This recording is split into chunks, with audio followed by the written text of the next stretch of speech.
बद्री विशाल भगवान की जय। शंकर भगवान की जय।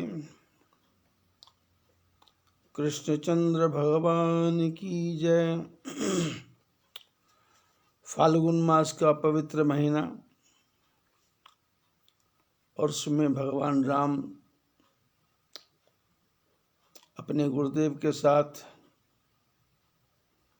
गंगा नदी के किनारे पर खड़े हैं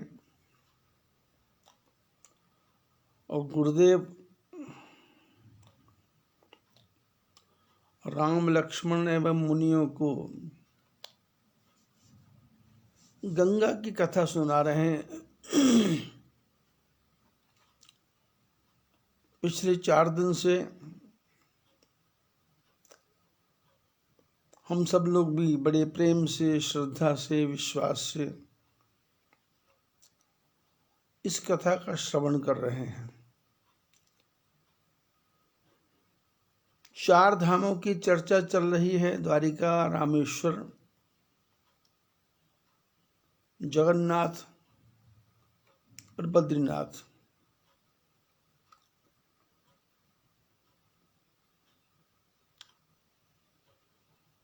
और बद्री विशाल में भी मैंने कल बताया था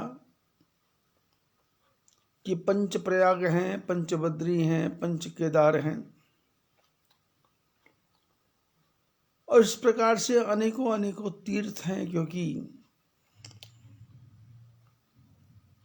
शास्त्र में वर्णन है कंकर कंकर में शंकर हैं।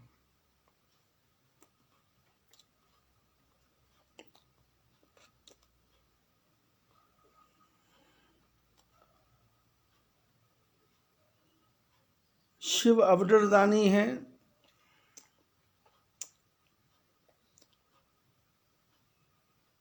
शंकर भगवान को किसी वस्तु की आवश्यकता ही नहीं है, क्योंकि उनके जीवन का सिद्धांत है राम ना विसार बंदे, राम ना विसार बंदे, राम ना विसार।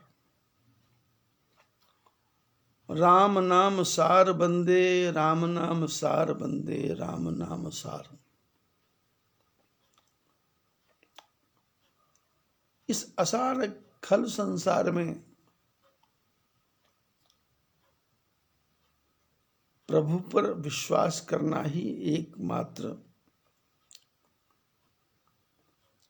साधन है, रास्ता है।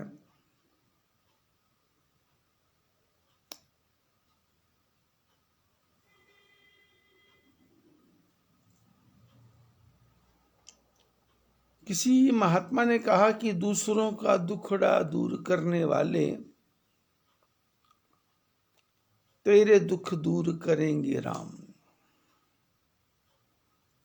किए जा तू जग में भलाई के काम, तेरे दुख दूर करेंगे राम।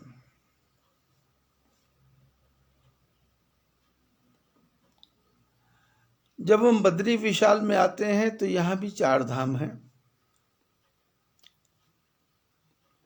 गंगोत्री है, यमुनोत्री है, केदारनाथ है, बद्रीनाथ है।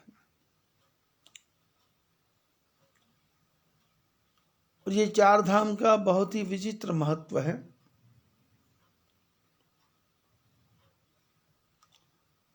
शास्त्रों में वर्णन है कि जब इन 4 धामों की यात्रा करना हो तो हर धाम में एक रात्रि को विश्राम करना चाहिए। गंगोत्री है तो वहां 1 दिन, यमुनोत्री है तो वहां 1 दिन, केदारनाथ है तो 1 दिन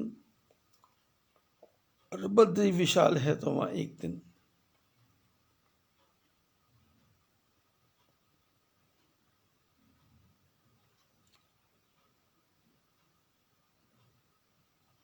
ये 4 धाम की यात्रा बहुत ही कठिन है।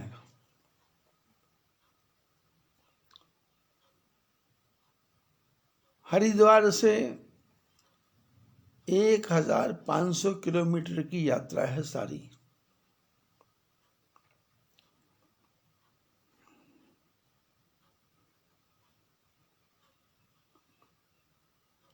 भी आएगा, सोनप्रयाग भी आएगा, विष्णुप्रयाग भी आएगा और कर्णप्रयाग भी आएगा। और नियम ये है कि उतर करके इनका भी दर्शन करना चाहिए। लेकिन हम लोग जो यात्री हैं उनको भागम भाग की बीमारी है।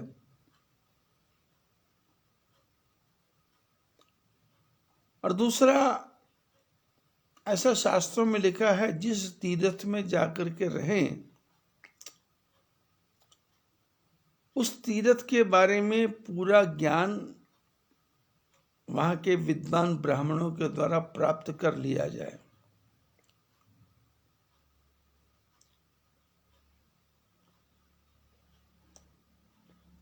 पैसा खर्च करने की आवश्यकता नहीं है। प्रश्न करेंगे तो उसका उत्तर भी मिलेगा।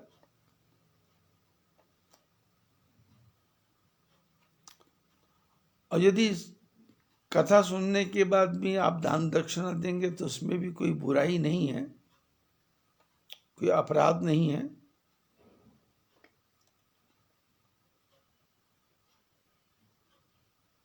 तो यात्रा का क्रम होता है हरिद्वार से शुरू,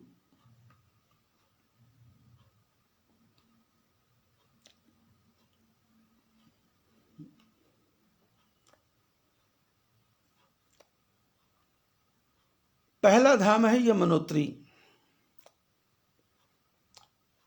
यमुनोत्री का अर्थ है यमुना धरती पर उतरी। यमुना धरती पर उतरी, नाम हो गया यमुनोत्री।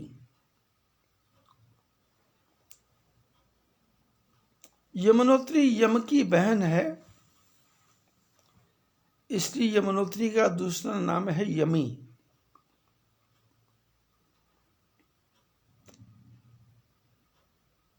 और बहन भाई का बहुत प्रेम है।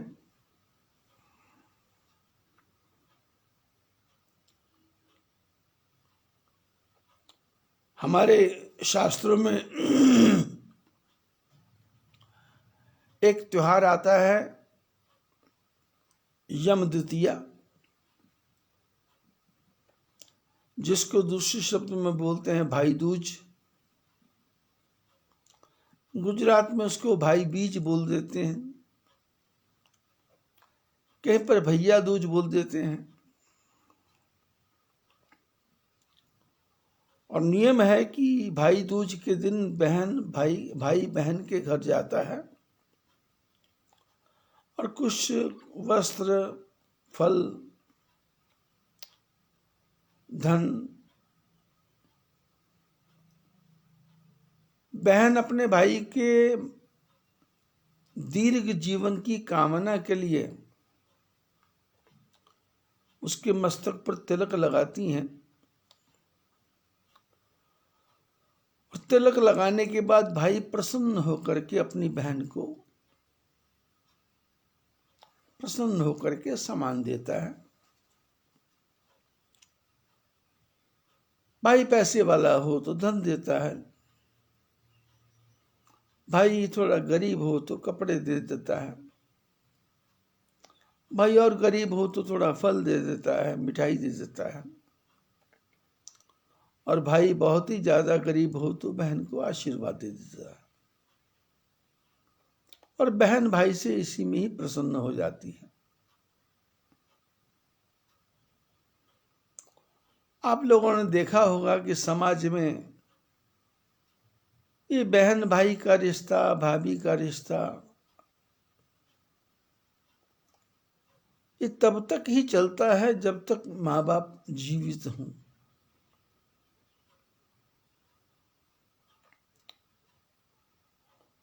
मैंने तो कई भाई बहनों को सुना है कि जब से माँ बाप मर गए, हम बहन के घर नहीं गए, बहनें बोलती है अब माँ के घर जाके करना क्या है, वो इज्जत नहीं है, मान नहीं है, सम्मान नहीं है, प्रतिष्ठा नहीं है। शब्दों की गांठें पड़ गई हैं, कुछ शब्द ऐसे बोले गए। क्योंकि समस्या ये है कि हर भाभी अपने मायके जाके, हर बहन अपने मायके जाके अपनी भाभी को समझाती है कि मेरे माँ बाप की सेवा किया करो, लेकिन वही लड़की जब अपने घर आती है तो अपने सास ससुर की सेवा नहीं करती।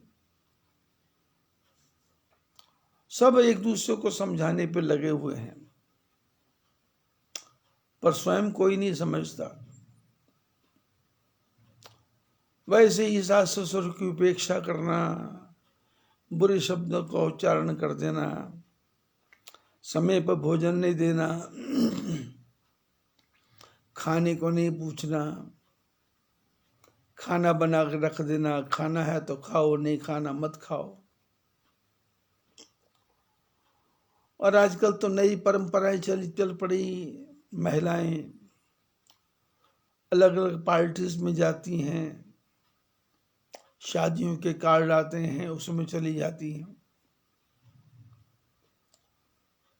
और घर में माता पिता की दुर्दशा होती है।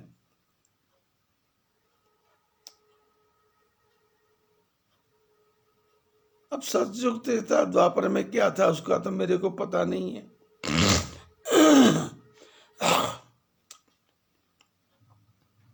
पर कलयुग में समाज में घूमने का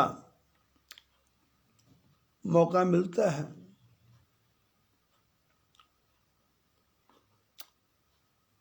तो हर लड़की चाहती है कि मेरी सास भी ना हो, मेरा ससुर भी ना हो, और भाई भी ना हो। जिससे शादी हो अकेले ही हो तो ठीक है, ज्यादा ऐसा विचार है। सबके बारे में तो नहीं कहा जा सकता।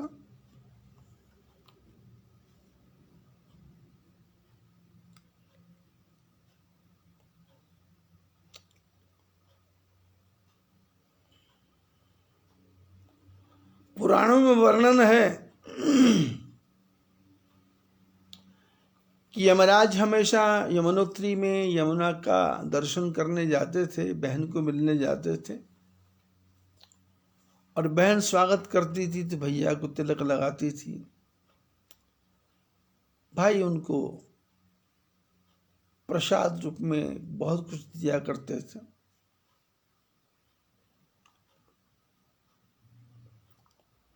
लेकिन एक बार जब यमराज अपनी बहन से मिलने गए तो देखा बहन बहुत उदास है। पूछा कोई समस्या है तो बताओ। बहन ने कहा समस्या नहीं है,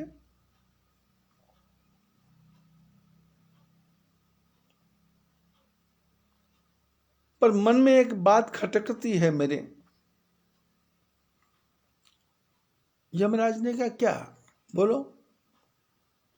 मेरे पास उसका कोई उत्तर होगा तो उसका हल निकाला जाएगा।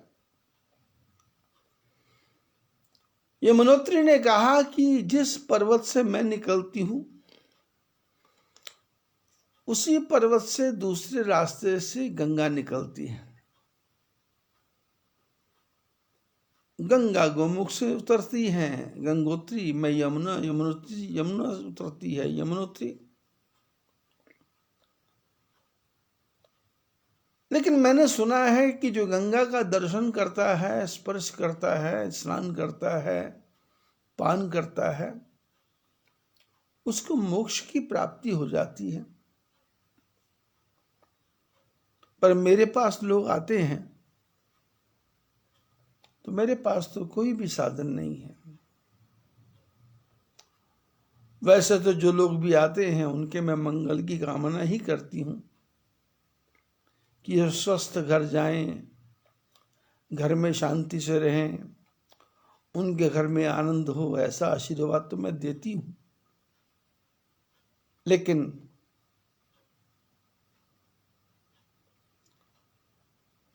मैं चाहती हूँ उससे कुछ ज्यादा मैं दे पाऊं, जिससे जो इतना कष्ट करके मेरे पास यात्रा करने आता है उसको यात्रा करने का एक प्रकार से अभूतपूर्व सुख मिले। यमराज ने कहा, बहन तुम बताओ क्या करना चाहिए।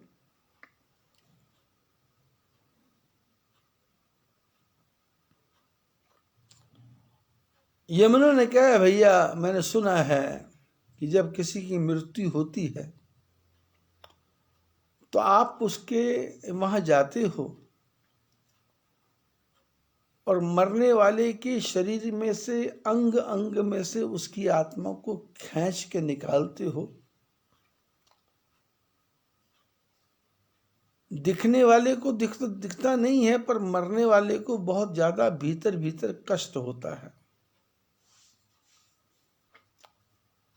शरीर से आत्मा निकलती है। आदमी की उम्र 60, 70, 80 साल हो गई। एक आदमी किराए के मकान में भी रहता है तो उसको भी छोड़ने का उसका मन नहीं करता। और यही मनुष्य इस पंच तत्व के शरीर में निवास करता है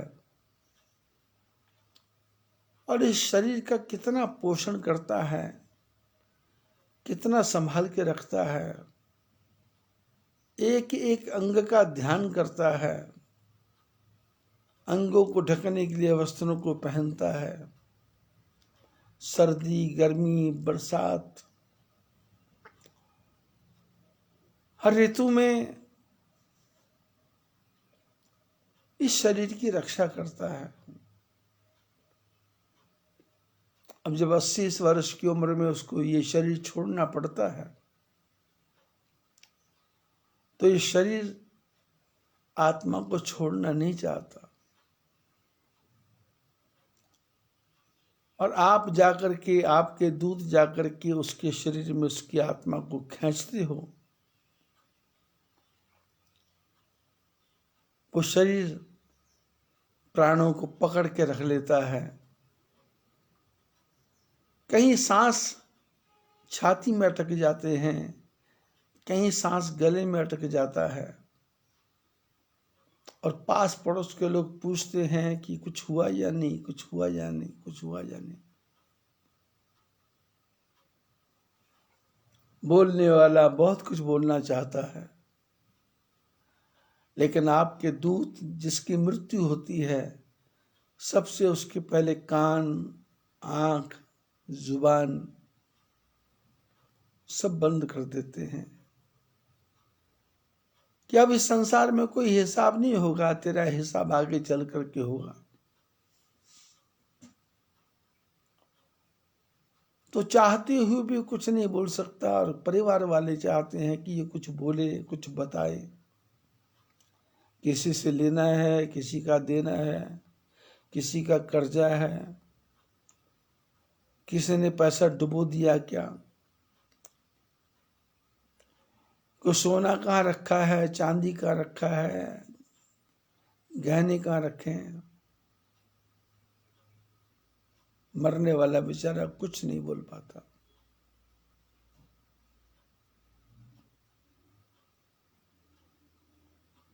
आत्मा तड़पती है और ऐसी तड़पती आत्मा जिसने मेरा गंग यमुनोत्री का दर्शन किया, जब उसको मैं देखती हूँ तो मेरे मन में अपार दर्द होता है, कष्ट होता है। यमराज ने कहा, बहन तुम बोलो क्या करना है। तो यमुना ने कहा, बस एक ही कृपा करो कि संसार का जो भी प्राणी मेरा यमुनोत्री में आके दर्शन करे, मृत्यु के समय तुम उसके घर में नहीं जाओगे।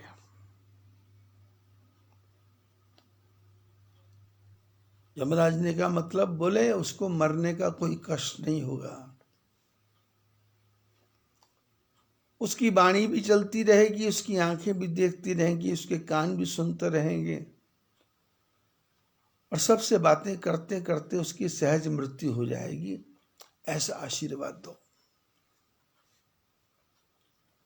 शास्त्रों में लिखा है, यमराज ने आशीर्वाद दिया, यमुना आज के बाद जो भी यमुनोत्री में तेरा दर्शन करने आएगा, मैं उसके परिवार में कभी भी नहीं जाऊंगा, उसके मृत्यु के समय नहीं जाऊंगा, मेरे दूत भी नहीं जाएंगे, और उसको लेने के लिए परमात्मा के दूत ही आएंगे, वही सब हिसाब किताब करेंगे। तो शास्त्रों में लिखा है, यमुनोत्री में जाकर के यमुना जी की कथा सुने और सुन करके यात्रा करें और यथा योग्य वहां दान करें। यमुनोत्री के बाद में गंगोत्री धाम है, विचित्र धाम। गोमुख में से गंगा निकलती है छोटी सी जगह से, और धीरे धीरे वो गंगोत्री का रूप धारण कर लेती है। गंगा धरती पर उतरी, और ये गंगा धरती पर उतरी कैसे? भागीरथ की तपस्या से। 5-6 महीने पहले प्रसंग में मैंने इसके बारे में विशाल रूप से चर्चा की हुई है, लेकिन अब विश्वामित्र जी सुना रहे हैं तो फिर थोड़ा उसी ढंग से, क्योंकि राम लक्ष्मण यात्रा पे हैं, यात्रा का कथा का ज्यादा विस्तार नहीं।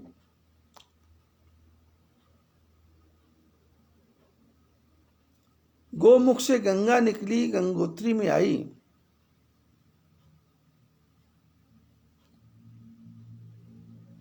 और उसका नाम है भागीरथी। भागीरथ लेकर के आए थे।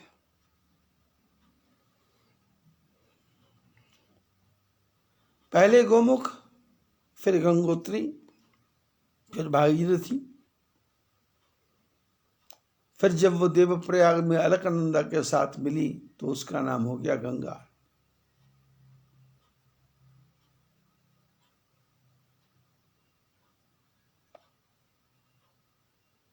गंगा के बारे में चर्चा है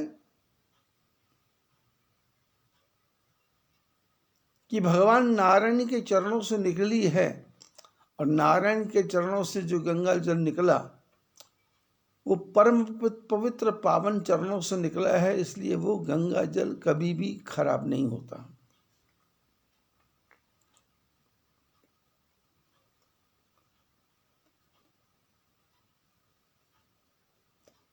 गंगा हरिद्वार पहुंची, हरिद्वार में यज्ञ हुआ। यज्ञ में सभी देवताओं ने गंगा को आशीर्वाद दिया, गंगा तुम धरती पर आई हो भागीरथ के पितरों का कल्याण करने के लिए, लेकिन अभी यज्ञ हुआ है तो इसका एक फल है कि हर की पौड़ी पर, उसका नाम पहले हर की पौड़ी नहीं था, वैसी गंगा थी। नारायण भगवान धरती पर आए, जिस पैड़ी से उतर के उसका नाम हरि की पौड़ी बन गया। शंकर भगवान जिस पैड़ी से उतर के आए उसका नाम हर की पौड़ी बन गया। ब्रह्मा जी ने यज्ञ करवाया था तो उस जगह का नाम ब्रह्म कुंड हो गया। तो हर की पौड़ी के बीच में एक सफेद रंग का मंदिर है, उस पर लिखा है ब्रह्म कुंड। शास्त्रों में वर्णन है ब्रह्म कुंड कितना बड़ा था। उस कुंड को देखने के लिए आपको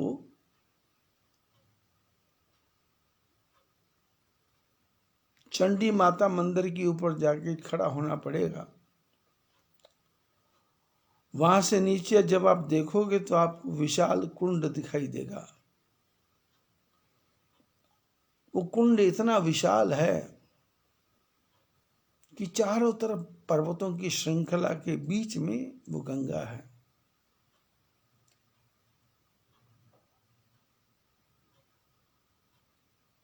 उस कुंड में जब यज्ञ हुआ तो देवताओं ने आशीर्वाद दिया, गंगे त्व दर्शनात् मुक्ति न जाने स्नानात् किम फलम। गंगा जो तेरा दर्शन करेगा उसको मोक्ष मिलेगा।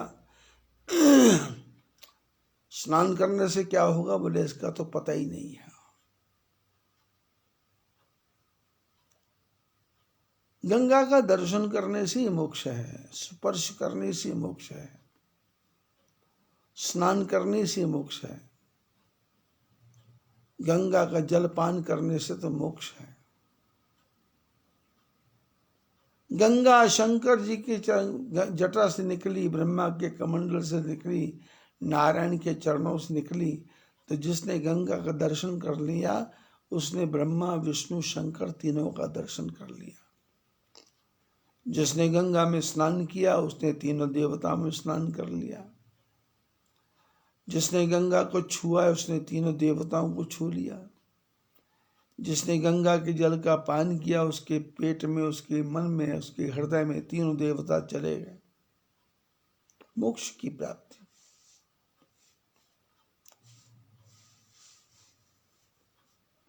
शास्त्रों में लिखा है जब हरिद्वार में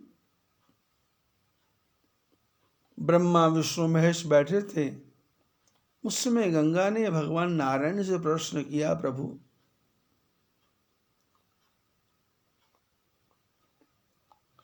आप तो आगे चले जाएंगे, मेरे को धरती पे कब तक रहना है। नारायण ने कहा, हमारी कोई ना तुमको भेजने की इच्छा थी, ना हमारे कहने से तुम आई हो। भागीरथ ने तपस्या की है, भागीरथ से पूछो वो तुमको कब तक रखेगा। उसकी तपस्या से, उसके दादा परदादा की तपस्या से तुम आई हो, अब वही समय बताएगा। तो गंगा ने भागीरथ से कहा कि परमात्मा के सामने खड़े होकर के बात बता दो, कब तक रखना है,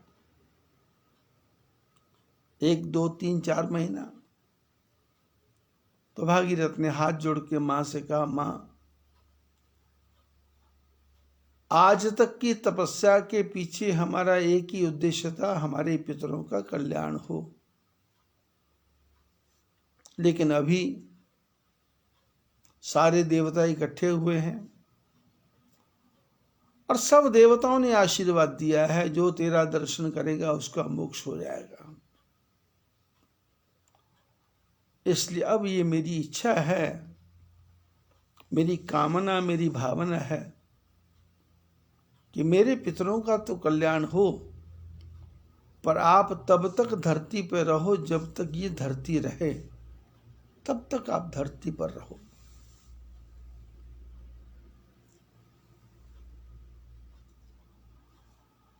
गंगा के प्रादुर्भाव के कई तरीके हैं। एक गंगा देवताओं ने प्रकट की है जिसका नाम है आकाश गंगा। आकाश में गंगा पौष माह के महीने में अमावस की रात को छत के ऊपर चढ़ करके थोड़ा कंबल ओढ़ के जाना, आकाश की तरफ देखना, तो आपको उत्तर से दक्षिण की तरफ एक विशाल नदी जाती दिखाई देगी सितारों के रूप में। दूसरी नदी आप लोग देखते हो प्रयागराज में है, हुबली में है।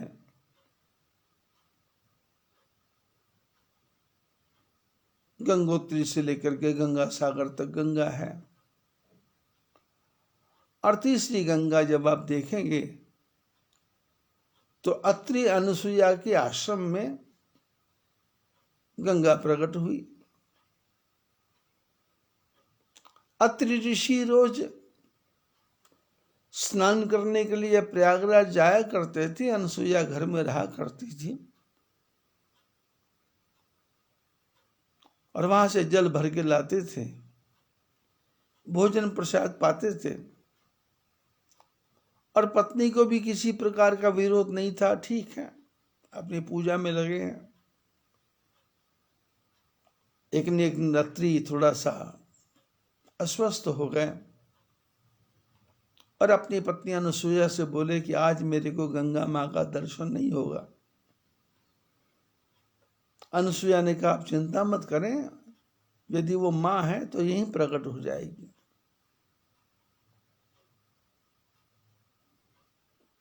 उस समय अनुसुईया ने परमात्मा का ध्यान किया और नारायण से प्रार्थना की, ब्रह्मा जी से, कि जो आपके कमंडल में थोड़ी गंगा बची है उसको यहाँ छोड़ दो। तो वो गंगा प्रकट हुई जिसका नाम है मंदाकिनी गंगा। अत्रि अनुसुईया के आश्रम में मंदाकिनी गंगा। रामायण में भी चर्चा है कि राम कथा मंदाकिनी, चित्रकूट चित चारु, तुलसी सुभग सनेह वन, सिय रघुवीर बिहार। चित्रकूट में अत्रि ऋषि के आश्रम में, अनुसुईया के आश्रम में वो गंगा प्रकट होती है। भागीरथ के साथ में गंगा गंगा सागर में गई। कपिल मुनि के आश्रम में, ये उस समय गंगा सागर नहीं था, कपिल मुनि का आश्रम था। मिट्टी को खोद के खड्डा बनाया गया था, पानी पहुंचा, भर गया, नाम हो गया गंगा सागर। सागर के सारे पुत्रों का कल्याण हो गया, सारे विश्व में गंगा माँ की जय जयकार हो गई। भागीरथ की आत्मा को शांति मिली, भागीरथ के पितरों को शांति मिली। हमारे आपके जीवन में भी यही एक समस्या है कि हम अपने पितरों को याद नहीं करते, पितरों का स्मरण नहीं करते।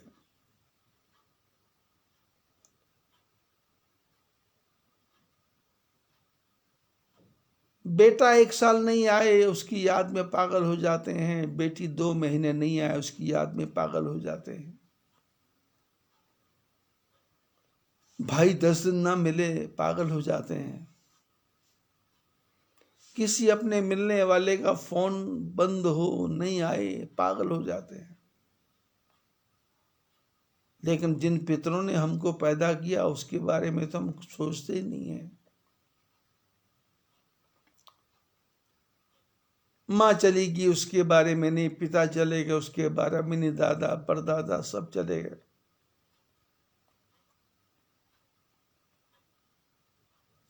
और मैंने तो देखा है कई ऐसे भी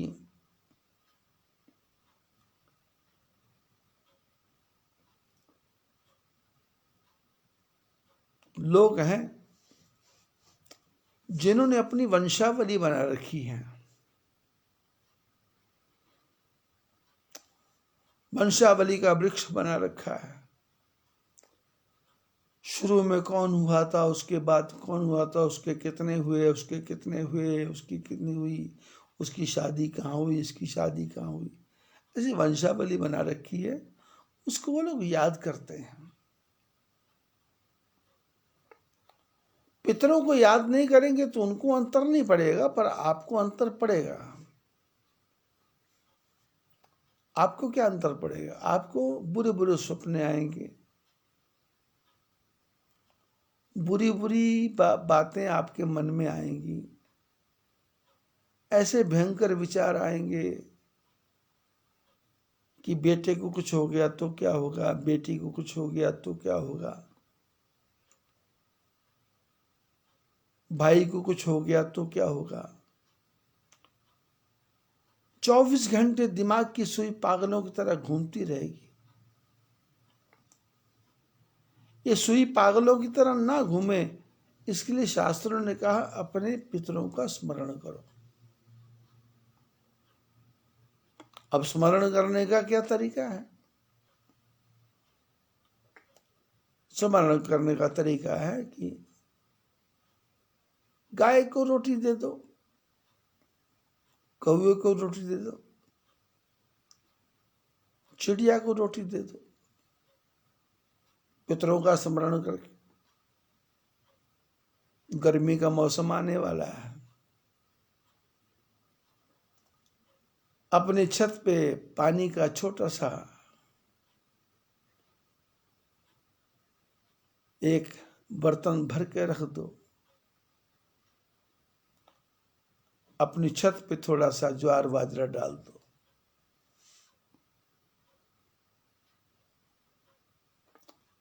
धन की वृद्धि कैसे होती ये मैंने अपनी आंखों से देखा है।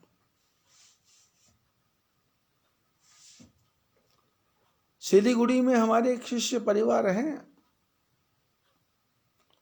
उनका बेटा अपनी छत पे रोज 2 किलो ज्वार डालता है, कच्चे चावल डालता है, बाजरा डालता है। हिमाचल में चौधरी परिवार है नाहन में, अपनी छत पर जाकर के जानवरों के लिए थोड़ा दाना डालते हैं, पानी रख देते हैं। और ऐसे सैकड़ों परिवार हैं जो इस प्रकार से करते हैं और उनके घर में धन की कमी होती ही नहीं है। इतना भी नहीं है कि लुटाया जाए और ऐसा भी नहीं है कि भूखा मरा जाए।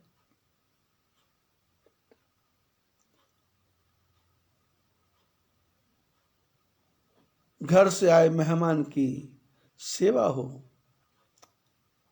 और जो आने वाला है वो प्रसन्न होकर के जाए, किसी प्रकार की चर्चा न हो, खुशी खुशी जाए, प्रसन्नता से जाए और जाकर के घर तक याद रखे कि हम कहीं गए थे। हृदय को खोल करके मन की गहराई से सेवा करना है। ये कब होगा? जब पितरों की कृपा होगी।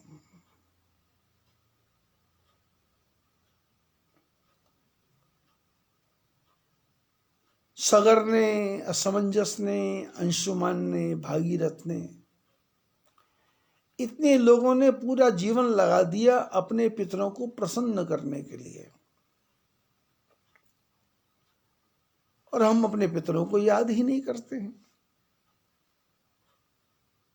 तो याद करने का छोटा सा तरीका मैंने बता दिया। आपका मकान किसी गांव में है तो घर के बाहर छोटा सा एक पानी का खड्डा बना दो, सीमेंट का, जिसमें पानी भरा रहे, आता जाता जानवर, कुत्ता, बिल्ली पानी पी के चला जाए।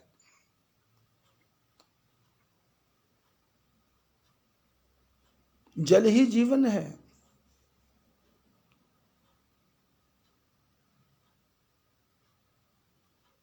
गंगा जब हरिद्वार में थी और भागीरथ ने कहा आपको धरती पर रहना है, उस समय गंगा ने नारायण भगवान, शंकर भगवान और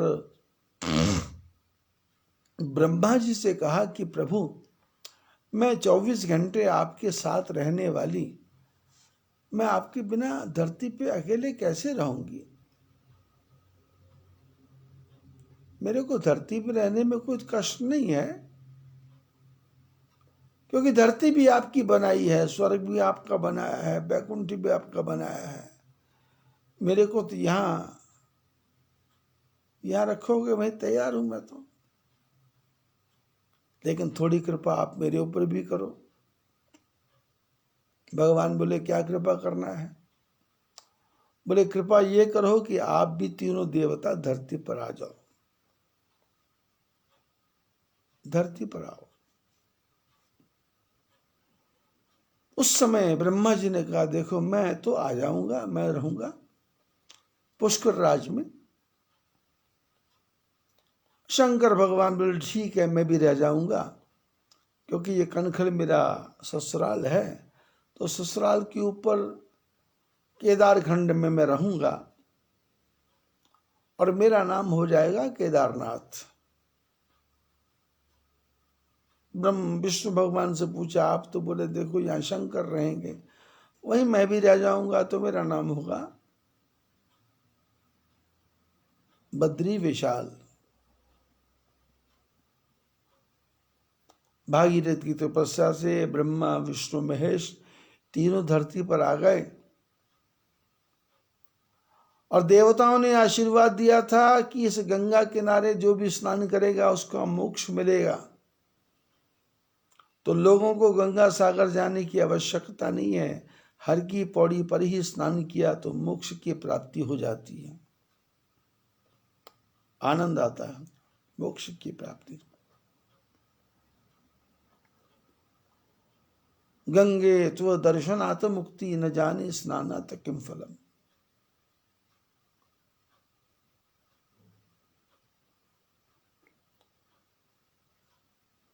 गंगोत्री के बाद में सबसे कठिन यात्रा है केदारनाथ की। 14 किलोमीटर की, अब तो 21 किलोमीटर है।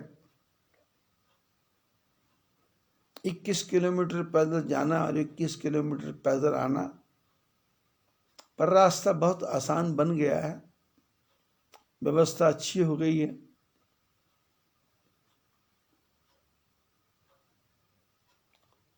केदारनाथ में शंकर भगवान का मंदिर है। केदारनाथ में ही जगतगुरु शंकराचार्य जी की गुफा है और केदारनाथ में ही पितृकुंड है। जो लोग केदारनाथ जाते हैं वो केदारनाथ का दर्शन तो करते हैं पर पितृकुंड का दर्शन नहीं करते। शिव पुराण में लिखा है कि केदारनाथ में जाओ तो केदारनाथ का दर्शन करो, उसके पहले पितृकुंड का दर्शन कर लो। पितृकुंड का दर्शन का अर्थ क्या है?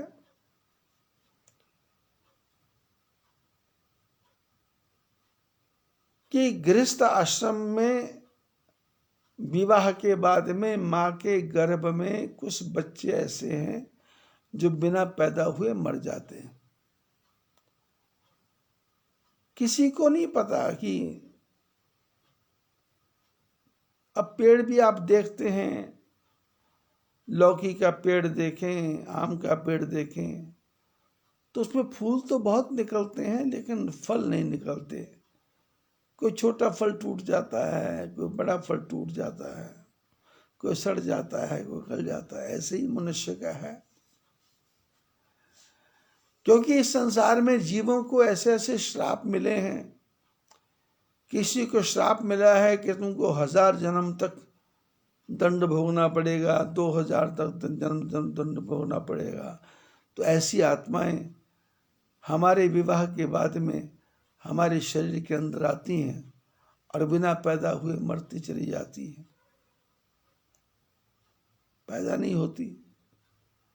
जरूरी नहीं है कि वो 1 महीने का बच्चा हो, 2 का हो, 15 दिन का भी हो सकता है, 10 दिन का भी हो सकता है, 20 दिन का भी हो सकता है, 6 महीने का भी हो सकता है। ऐसे बच्चे जो गर्भ में मर जाते हैं उनको मोक्ष की प्राप्ति नहीं होती, श्राप लगा रहता है। शंकर भगवान कहते हैं, पार्वती जो लोग केदारनाथ में मेरा दर्शन करने आते हैं, यदि वो मेरे पितृकुंड में आकर के एक बार दर्शन कर लें तो मैं उनके गर्भ में जो श्रापित आत्माएं हैं उन सबको मैं मोक्ष दे देता हूँ, फिर उनको दोबारा संसार में आना नहीं पड़ता, उनकी मुक्ति हो जाती।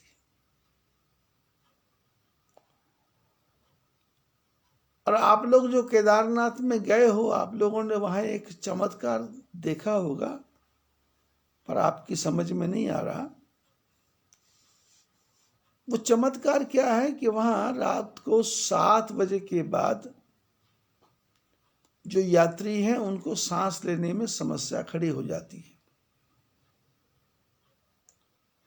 किसी की सांस उखड़ने लग जाती है, किसी की सांस तेज तेज चलती है,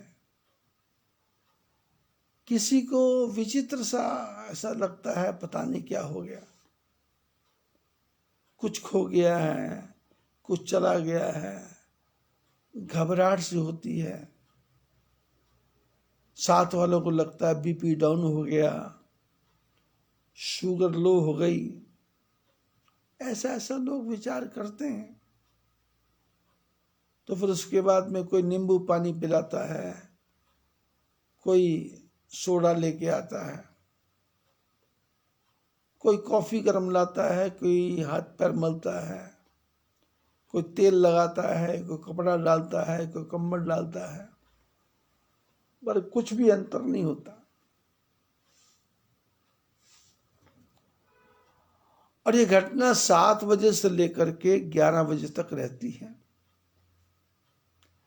और 11 बजे के बाद में आदमी को जो भी है उसको नींद आ जाती है थोड़ी सी, लेकिन 4 बजे फिर वो नींद खुल जाती है क्योंकि ठंडा मौसम है। शिव पुराण में वर्णन है कि शंकर भगवान अपने दूतों से कहते हैं कि ये जो जीवात्मा आई है मेरे दर्शन करने, इसने जीवन में बहुत पाप किए हैं। मेरा दर्शन करने से इसको मोक्ष मिल गया, लेकिन इसके जो पाप है वो कहाँ जाएंगे। इसलिए जाओ, इनके मन में प्रवेश करो और प्रवेश करके इनके मन के सारे पापों को खींच खींच के बाहर फेंको, इनका मुंह खोल दो। और मुंह खुल जाता है और सारे पाप हाय हाय हाय हाय करते करते बाहर निकल जाते हैं। और सारे पाप निकलते हैं तो शंकर भगवान के दर्शन से सारे पाप भी कष्ट खत्म हो जाते हैं और शंकर भगवान की विशेष कृपा बनी रहती है। केदारनाथ के बाद में बद्रीनाथ की यात्रा है। और बद्री विशाल का तो विशाल परिसर है। नर नारायण पर्वतों के बीच में उद्धव जी विराजमान हैं, नर नारायण विराजमान है, गरुड़ जी विराजमान है, कुबेर जी विराजमान है।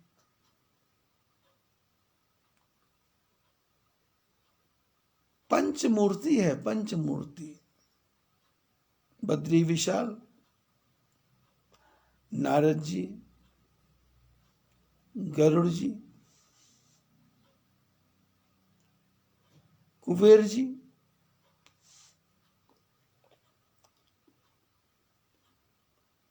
उद्धव जी, पंचमूर्ति।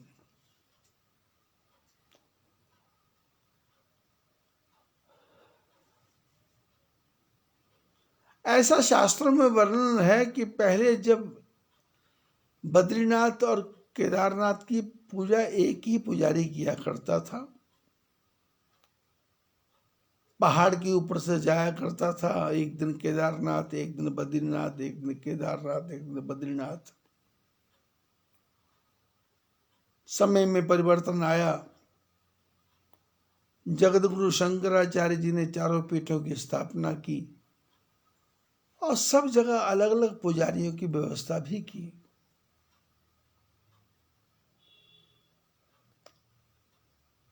बद्री विशाल जी का मंदिर जब खुलता है तो पहले दिन का दर्शन का नाम है ज्योति दर्शन। भगवान के मंदिर के अंदर कोई नहीं जा सकता, बाहर से दर्शन करना पड़ता है। लेकिन चमत्कार क्या है, पुजारी जो दीपक 6 महीने पहले ठीक करके गया था। 6 महीने बाद जब वो मंदिर खुलता है तो वो दीपक जलता हुआ दिखाई देता है। उसका नाम है ज्योति दर्शन। इसका अर्थ नहीं है पुजारी ज्योति जला के गया। वो ज्योति तो अखंड ज्योति है। शास्त्रों के अनुसार जब से बद्री विशाल का मंदिर बना है तब से ज्योति जलती है। ये ज्योति जलाता कौन है? लिखा है नारद करत निरंजन। मंदिर बंद होता है तो नारद जी भगवान की पूजा करते हैं। नारद जी पूजा करते हैं तो यहां भगवान की मूर्ति है। भगवान की मूर्ति के नीचे से ही गर्म जल निकलता है जो आगे जाकर के तप्त कुंड में परिवर्तित हो जाता है, जिसका नाम है नारद कुंड। लोग उसको तप्त कुंड कहते हैं पर उसका नाम है नारद कुंड। उस कुंड का महत्व यह है कि उसमें आप 10 मिनट स्नान करेंगे तो 10 मिनट में आपके शरीर के जितने भी किए हुए पुराने पाप हैं वो सब जल करके भस्म हो जाएंगे। आपका शरीर हल्का हो जाएगा। ब्रह्मा जी नारद जी से प्रश्न करते हैं, नारद तुम ये सबके पापों को क्यों धोते हो? तो नारद जी कहते, प्रभु मैं नारायण भगवान की पूजा करता हूँ 6 महीने, इसलिए मैं नहीं चाहता कि कोई पाप आत्मा मंदिर के अंदर आकर के भगवान का दर्शन करे,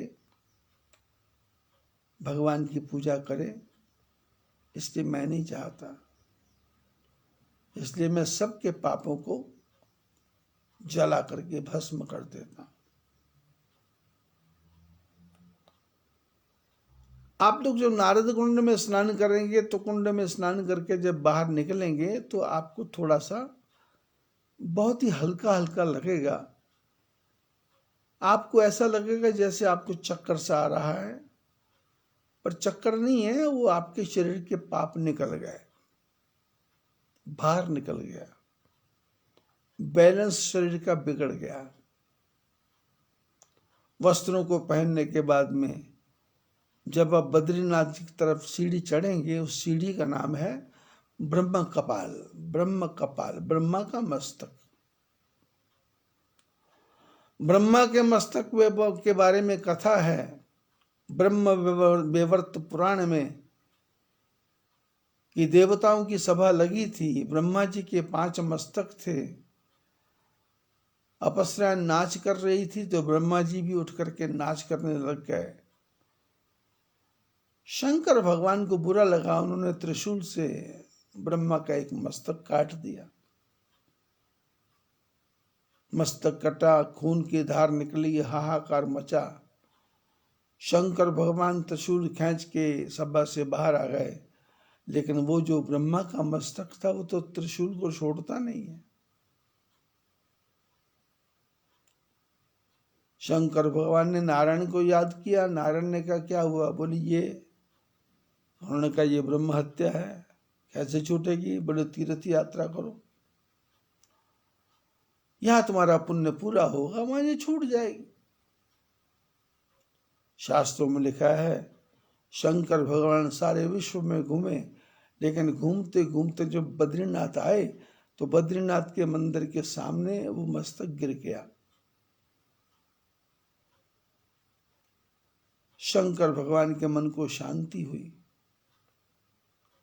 मन प्रसन्न हुआ। ब्रह्मा जी ने शंकर जी को आशीर्वाद दिया कि आपने मेरे को ठीक जगह पे स्थान पे पहुंचा दिया। वो जो ब्रह्म कपाल है उसका महत्व क्या है? ब्रह्मा हमारे पितरों के पितरों के पितरों के पितर हैं, और वो जो मस्तक वहां पड़ा है वो भी कटा हुआ है, मृत है। और हम जब जाते हैं वहाँ ब्रह्म कपाल पे जाते हैं तो ब्रह्मा जी कहते हैं कि भाई मेरे ऊपर बैठ करके अपने पितरों का पुण्य स्मरण करो, पिंडदान तर्पण करो। श्राद्ध की बात नहीं आती वहां, श्राद्ध की चर्चा कोई नहीं है शास्त्र में, बस पिंडदान करना है और तर्पण करना है, श्राद्ध नहीं। तो संसार के सारे यात्री जाते हैं और बद्री विशाल में जो रहने वाले पंडा हैं वो अपने यजमानों को बिठा करके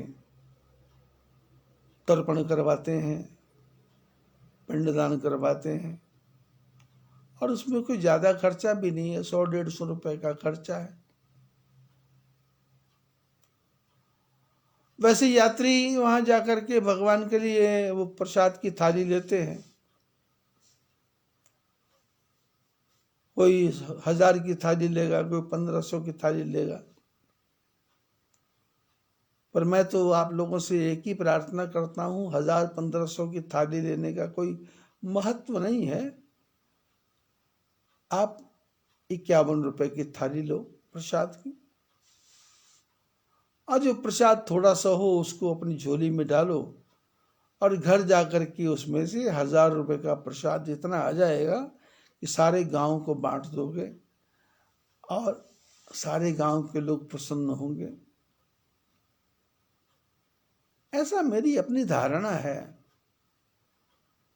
बाकी यदि किसी के मन में है करने का तो लोग करते हैं। साल भर के लिए चंदन का दान करते हैं लोग, साल भर के लिए घी का दान करते हैं लोग, साल भर के लिए वस्त्रों का दान करते हैं लोग, साल भर के लिए चवरी गाय का पूंछ का दान करते हैं लोग, भगवान को चवर डुलाया जाता है, करते हैं लोग। इसमें कोई बुराई नहीं है, लेकिन कोई लाभ नहीं है। बद्री विशाल के मंदिर में जाओगे तो आपको उद्धव जी का दर्शन हुआ। उद्धव जी का जब दर्शन होता है तो वो बहुत प्रसन्न होते हैं और वो आशीर्वाद देते हैं, और उनकी आज्ञा रहती है कि जो एक बार बद्रीनाथ आया वो 3 बार आएगा, जो एक बार आया वो 3 बार आएगा। उद्धव जी का दर्शन, गरुड़ जी का दर्शन आता है तो कहते तेरे सारे पाप नष्ट, खत्म, तेरे सारे पापों को मैं खा जाऊंगा। नारायण भगवान का दर्शन बद्री विशाल का, तो उनके दर्शन का तो कहना ही क्या है।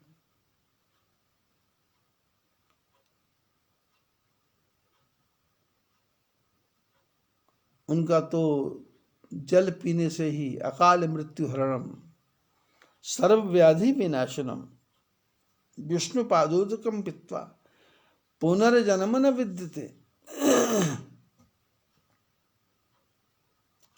और नारद जी कहते हैं भाई कीर्तन करते रहो, भजन करते रहो, भगवान का भजन करते रहो।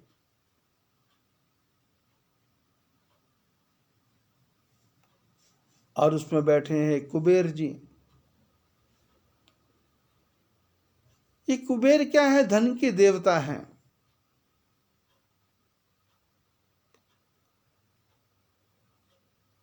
कुबेर भगवान नारायण भगवान से पूछते हैं कि मैं क्या सेवा करूं? तो कुबेर भगवान की एक ही आज्ञा है, नारायण भगवान की कुबेर जी को एक ही आज्ञा है कि संसार का जो भी प्राणी मेरा दर्शन करने बद्रीनाथ आए उसके जीवन में धन की कभी भी कमी नहीं रहनी चाहिए। उसकी सारी पूर्तियां आपको करना है।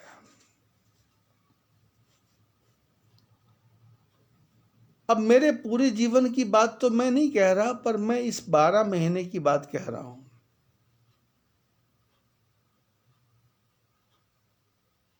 मार्च महीने से मैं आश्रम से बाहर नहीं गया।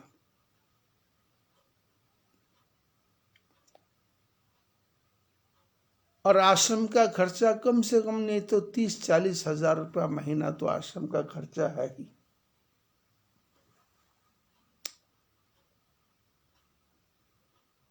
और किसी से मांगना भी नहीं पड़ा, किसी से बोलना भी नहीं पड़ा, बस इशारा करना पड़ा।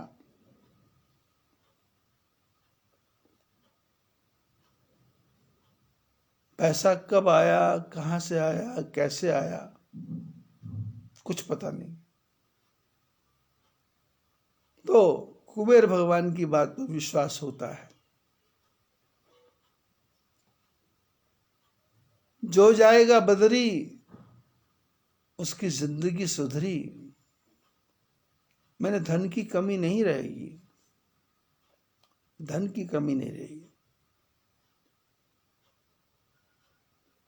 आप 1000 आदमी को खाना खिलाओ, पूर्ति होगी। 2000 को खिलाओ, 10,000 को खिलाओ, 1 लाख को खिलाओ, 20 लाख को खिलाओ, जितने मर्जी को खिलाओ, आता रहेगा। लेकिन ये कब होगा? ये बद्री विशाल का दर्शन करने से और बद्री विशाल की कृपा से, कुबेर भगवान का दर्शन करने से। कुबेर भगवान को, नारायण भगवान की आज्ञा, जो मेरा दर्शन करे उसके जीवन में धन की कभी कमी नहीं रहनी चाहिए। और नारायण के साथ में मां लक्ष्मी रहती है।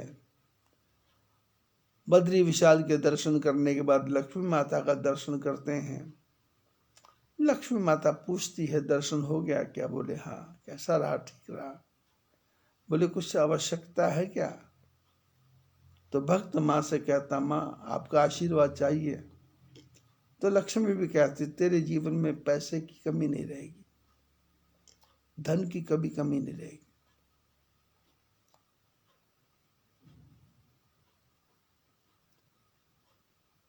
भारद्वाज जी कथा सुना, विश्वामित्र जी कथा सुना रहे हैं कि राम बद्री, केदार, गंगोत्री, यमुनोत्री, रामेश्वर, द्वारिका, जगन्नाथ, इन सब धामों का दर्शन करने से जीवन में धन की कमी नहीं। मैं तो कभी कभी कथा में भी बोलता हूं लोगों को, जो एक बार आता है 10 गुना पाता है। तो मैंने देखा कई लोग तो 15-15 बार आने लग गए और आकर के बताते हैं कि महाराज आपने ठीक कहा, 10 गुना नहीं 1000 गुना मिला, 1000 गुना, लाख गुना मिला। और मेरे जैसा आदमी जिसके परिवार के लोग अभी भी छोटे से, वो 300 फुट की जगह पे रहते हैं, मेरे परिवार के लोग 300 फुट की जगह पे रहते हैं। और मेरे जो रहने का कमरा है वही 300 फुट का है, अकेले का।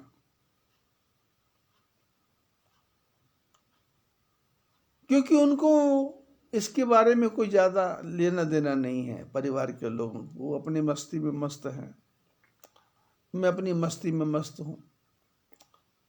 किसी के काम में कोई इंटरफियर नहीं है कि आप अपना करो हम अपना करें, कौन किसको समझाए। अब कथा में सुना रहा हूं, लोग सुन रहे हैं, उनको बोलो तो बोलते हैं हमारे पास फुर्सत नहीं है। तो फुर्सत नहीं तो भाई ठीक है, भोगो।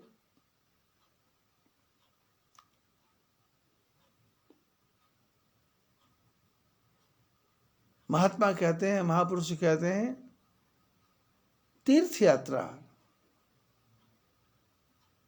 श्रद्धा के साथ, विश्वास के साथ, प्रेम के साथ और हृदय के साथ करें तो जीवन में किस वस्तु की कमी है? किसी वस्तु की कमी नहीं है। ऐसी ही कृपा भगवान आप पर भी बनाए रखे, यही मेरी मंगल कामना है। सभी को आशीर्वाद। जय बद्री विशाल।